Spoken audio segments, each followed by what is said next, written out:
Hello viewers, তো সবাইকে জানাই আবারও স্বাগতম আমার এই ইউটিউব চ্যানেলে।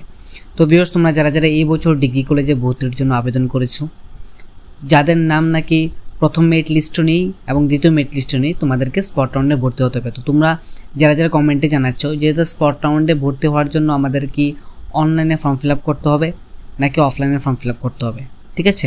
এবং অনেকেই কমেন্ট করছো যে স্পট রাউন্ডের ফর্মটাকে আমরা অনলাইনে পাবো নাকি অফলাইনে পাবো ফিল আপ করার জন্য, এবং এটা কি কলেজে জমা দিতে হবে নাকি অনলাইনে সাবমিট করলেই হবে, ঠিক আছে? তো এই বিষয়গুলি নিয়ে আমি আজকে একটু বিস্তারিত আলোচনা করছি। তো প্রথম কথা হচ্ছে, স্পট রাউন্ডের ডেট এখনও দেয়নি। তোমরা যারা যারা কমেন্টে জানাচ্ছ যে স্পট রাউন্ড কবে হবে, স্পট রাউন্ডের ডেট এখনও দেয়নি। দেখো এখানে আমি হায়ার এডুকেশন অফিসিয়াল ওয়েবসাইট খুলে রেখেছি। দেখো এখানে কী লেখা আছে, guidelines for conducting spot round counselling for admission in polytechnic institutions. তো পলিটেকনিক কলেজের স্পট রাউন্ড, ঠিক আছে? তো নোটিশ দিয়ে দিয়েছে এরকমভাবে জেনারেল ডিগ্রি কলেজের জন্য নোটিশ দিয়ে দেবে। তো জেনারেল ডিগ্রি কলেজের নোটিশটা এরকম থাকতে পারে, guidelines for conducting spot round counselling for admission in general degree colleges, ঠিক আছে? তো এরকমভাবে হায়ার এডুকেশনের যে অফিসিয়াল ওয়েবসাইট, সেই অফিসিয়াল ওয়েবসাইটে থাকতে পারে স্পট রাউন্ডের যে নোটিশটা এখানে দিয়ে দেবে, ঠিক আছে? এখনও পর্যন্ত নোটিশ প্রকাশিত হয়নি। যদি প্রকাশিত হয় এই ওয়েবসাইটের মধ্যে দিয়ে দেবে, ঠিক আছে? বা প্রত্যেকটি কলেজের অফিসিয়াল ওয়েবসাইটে তোমরা পেয়ে যাবে।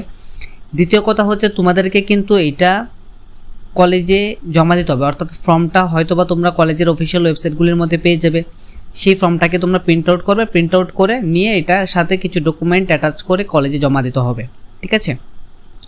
কলেজে জমা দেওয়ার পর 2-1 দিনের মধ্যে তোমাদের মেরিট লিস্ট কিন্তু প্রকাশিত হয়ে যাবে। তো স্পট রাউন্ডের জন্য তোমাদেরকে কোনো ধরনের ফর্ম ফিল আপ বা অনলাইনে কোনো ধরনের ফর্ম ফিল আপ করতে হবে না। যেরকমভাবে তোমরা অনলাইনে ফর্ম ফিল আপ করেছিলে প্রথম, ঠিক আছে? প্রথম মেরিট লিস্ট বের হওয়ার আগে যে ফর্ম ফিল আপ করেছিলে, ঠিক আছে? সেরকমভাবে কিন্তু তোমরা ফর্ম ফিল আপ করতে পারবে না, বা এরকমভাবে হয় না ফর্ম ফিল আপ, ঠিক আছে? অ্যাকর্ডিং টু লাস্ট ইয়ার বা অ্যাকর্ডিং টু 2022, 2023 এরকম, ঠিক আছে? তো গত বছরে কিন্তু তোমাদের কী হয়েছিল, ফর্ম ফিল আপটা কিন্তু অফলাইনে, ঠিক আছে? অফলাইনে কলেজে গিয়ে জমা দিতে হতো, শুধু ফর্মটা কলেজের অফিসিয়াল ওয়েবসাইটে দিয়ে দিত। সেই ফর্মটাকে প্রিন্ট আউট করে ফিল আপ করে ডকুমেন্ট অ্যাটাচ করে কলেজে জমা দিতে হতো, তারপর মেরিট লিস্ট প্রকাশিত হতো। এরকম করে প্রত্যেকটি কলেজে হতো। তো স্পট রাউন্ডের জন্য এখনও কোনো ধরনের নোটিশ আসেনি। আমি আসলে অবশ্যই তোমাদেরকে জানিয়ে দেবো। তোমরা আমার চ্যানেলটাকে ফলো করে রাখো বা সাবস্ক্রাইব করে রাখো, তাহলে নোটিশ বা নোটিফিকেশান আসলে সাথে সাথে পেয়ে যাবে। এখনও পর্যন্ত আসেনি, ঠিক আছে? আজকে শেষ হয়েছে সেকেন্ড রাউন্ডের এডমিশন প্রসেস, তারপর প্রকাশিত ভ্যাকেন্সি লিস্ট হয়তো বা আগামীকালকে বা 11-12 তারিখ, ঠিক আছে? বা 13 তারিখ তোমাদের স্পট রাউন্ডের জন্য নোটিশ আসতে পারে। এখনও আসেনি, যদি আসে আমি তোমাদেরকে সাথে সাথে জানিয়ে দেবো। এবং তোমরা প্রত্যেকটি কলেজের অফিসিয়াল ওয়েবসাইট ফলো রাখো। কলেজের অফিসিয়াল ওয়েবসাইটগুলি ফলো রাখলে কিন্তু তোমরা পেয়ে যেতে পারো, ঠিক আছে? বা আমি তোমাদেরকে জানিয়ে দেবো যদি প্রকাশিত হয়। এবং তোমরা যারা নাকি কমেন্ট করছো যে দাদা সেকেন্ড রাউন্ডে আমরা যারা অ্যাডমিশন হতে পারিনি, আমি আগেও বলেছি যারা সেকেন্ড রাউন্ডে অ্যাডমিশন হতে পারোনি তোমাদেরকে স্পট রাউন্ডে অ্যাডমিশন হতে হবে, ঠিক আছে?